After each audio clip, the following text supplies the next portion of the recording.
Hi everyone, it's Laura, and today I'm here to talk to you about Magic for Liars. So I honestly don't even remember when I got this book. It says that it was published, at least in this volume, in 2019. That's actually not as long as I would have guessed, because I would have thought I would remember picking this up in the last 6 years, but apparently not.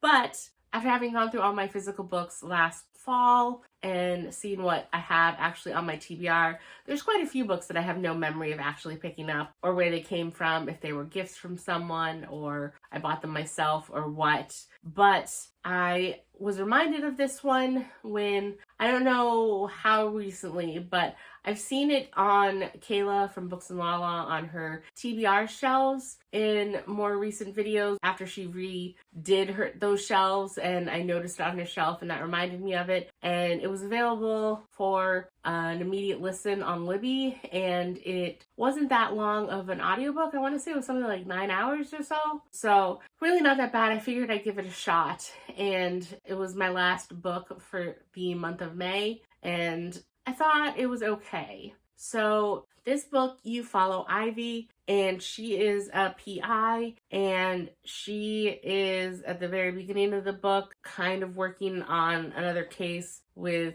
a guy that is looking for evidence that his wife is cheating, and she is contacted by someone from this local magical school, and she doesn't really want to take the job because her twin sister Tabitha is a teacher at this school, and she and Tabitha are basically estranged at this point, and she kind of resents the fact that they're twins, but Tabitha has magic and Ivy does not. And Ivy feels some resentment over the fact that she's not special like Tabitha. And unfortunately for her, the allure of the mystery of a murder at a magic school piques her interest, and then the paycheck is kind of too good for her to pass up because she's not exactly raking in the dough. So she goes to the school, and the teacher who was murdered was in the library and was basically cut in half down the middle. One half here, one half here. And they have magical investigators in the magic world, but they deemed it as basically a spell misfire. And knowing the teacher, the headmaster, doesn't believe that, basically. So that's why they're looking to Ivy for more details and to see what she can uncover. So then Ivy goes in and she tries to imagine what life would have been like if she had come here and if she had the abilities of magic, and sees her interacting with teachers and students and trying to solve this murder in this book. So this is basically like the real world, like now. It seems kind of like Harry Potter in the fact that there are people who can do magic, but they're kind of under everyone else's noses. The public at large isn't aware that magic is real and that people can do magic. So there are just these specialized schools that people in the magical community know about, and that people like in their family, when Tabitha ends up displaying powers, they are contacted because their power is somehow found out by people with magic. And so then that's how Tabitha found out what school to go to learn more. And I kept listening because I basically wanted to find out the answer to the teacher's death, and if it was indeed a murder like the headmistress thinks, or if it was a spell backfire, something like that. So I wanted to know, and I wasn't disappointed in the answer. I did not really see the answer coming, so I don't pretend to be well read in the mystery or thriller genre, so it could be something that more seasoned readers could see coming from a mile away. But since I haven't really dipped my toe into those genres very much, it was all unexpected to me, the answers at the end. But I found it very unsatisfying to be in Ivy's perspective, because I did not like Ivy. I didn't think she was very good at her job. She was very woe's me, and I could really understand her attitude, but she's like, I want to say around 30 something in this book, but like she's not 22 or anything at this point. She's not 19, and I can understand as a kid when your twin sister goes off to magical school, the resentment that can build, especially when you learn more about Ivy and Tabitha's relationship and how Tabitha treated Ivy when she came back from magical school, and just their family dynamics in general. I could understand how they grew apart, and I could understand Ivy's resentful feelings, but it seems like she just kind of gave up on actually trying to do anything with her own life, and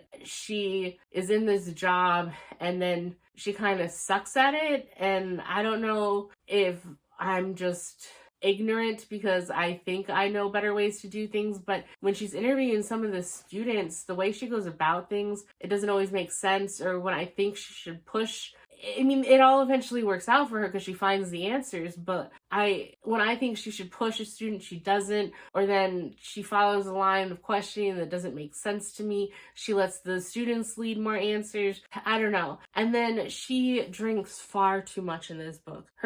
She's seriously an alcoholic. She's coping far too much with alcohol, and it's never addressed, basically. And when she's in doubt, when she has emotions of any sort, she just drinks. And she's doing that at the school while she's living in the dorms working the case. And she goes out to a bar and she gets drunk in public. And it's so unprofessional. And I just don't understand how she's hoping to be successful. Because honestly, I really thought at some point in this book, she was going to wake up late for some meeting or hungover, or in the middle of the afternoon when she had interviews set up like in the morning with people, because she's just drinking far too much. And it just seems like she needs therapy. And I think the biggest complaint I have is that I don't understand the point of this story in Ivy's life, because I don't know if at the end of the book the author is hoping that I feel like Ivy's made some character growth somehow or not, because the wording she uses in like the first part of the book is like, maybe this time it will be different. And then towards the end of the book, they're also saying something about like, well, maybe it will be different. And so it just feels like basically she's stagnant as a character, and there's no character arc or character growth from her. And she's pretty much in the same place where she started this book, because she's not at this prestigious school anymore. So she just has to go back to her old crappy apartment and her old crappy office with her old crappy customers. And I just don't understand what I'm supposed to get from a book in her perspective. And it was very unsatisfying to read. And as I read more recently, I've had to reevaluate what I prefer in a main character, or the character at least whose head I'm in these books, and I have to find something redeeming about them or something that I can relate to. And I relate to Ivy in basically no way, and I don't know. So I stuck it out because it was a short audiobook that I could listen to, and like I said, because I was very interested in the answers to the death of the teacher. But I will be unhauling this book. I gave it 3 stars, and it wasn't for me. So I'm glad that I read it. I'm happy that I did because of the actual death and the answers you get for that, because it was worth it for all of that to come together.